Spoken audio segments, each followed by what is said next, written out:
धन्यवाद सभापति महोदय, आपने मुझे दोनों डिमांड में बोलने का अवसर दिया, इसके लिए तहे दिल से धन्यवाद। सभापति महोदय, इस देश में, इस प्रदेश में और इस बजट के अंदर हमारा दलितों का, पिछड़ों का, आदिवासियों की क्या स्थिति है, ये हम लोग ही महसूस कर सकते हैं।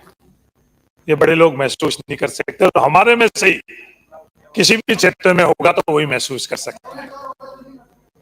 ओम प्रकाश वाल्मीकि जी ने ये दर्द, जो बहुत क्रांतिकारी कवि थे, उन्होंने ये दर्द अपनी कविता के अंदर बयां किया, और वही पूरा का पूरा इस बजट के अंदर जब पढ़ने के लिए, एक दफे नहीं कई दफे पढ़ा, मैं कम पढ़ा जरूर, सिर्फ मैं पोस्ट ग्रेजुएट हूं, क्योंकि इससे आगे भी पढ़ाई होती है, डॉक्टरेट होती है, इससे आगे भी पढ़ाई होती है। उन्होंने अपनी ये बात रखी, वो इस बजट के अंदर जो भी इस बजट को पढ़ेगा वो महसूस करेगा।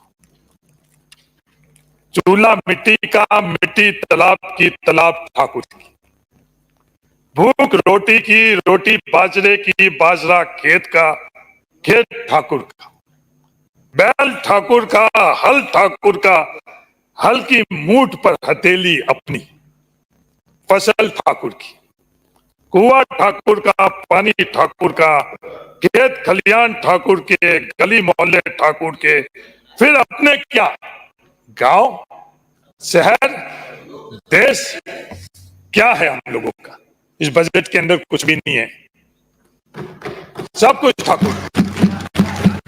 साथ ही साथ थोड़ी देर पहले बात जो किलों की चल रही थी, महलों की चल रही थी, मैं कहना चाहूंगा कि ये किले, ये महल, ये शौर्य और गाथा के प्रतीक हैं।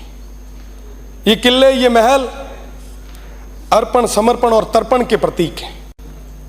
ये किले और महल जब कभी मुगल आक्रांताओं के हमले हुआ करते थे तो हमारे बहन बेटियों की इज्जत बचाने के लिए ये किले और महल काम आया करते थे। ये किले मुश्किल में उन शरणागतों को शरण देने के लिए काम आया करते थे।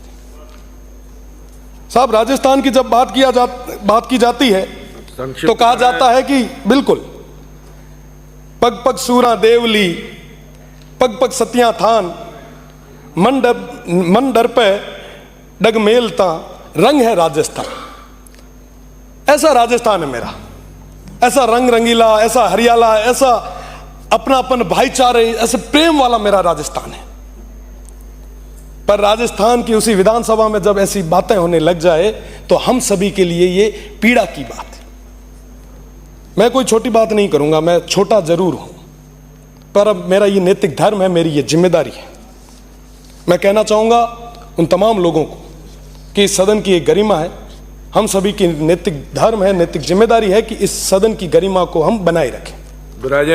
कोई भी किसी भी जाति से हो, धर्म से हो, हमें सभी का सम्मान करना है। श्री राम साहब, हमें ये सिखाया गया है। बहुत बहुत धन्यवाद। कई सारी चीजें और भी है, आने वाले समय में और खुल के स्पष्ट रूप से बताई जाएगी।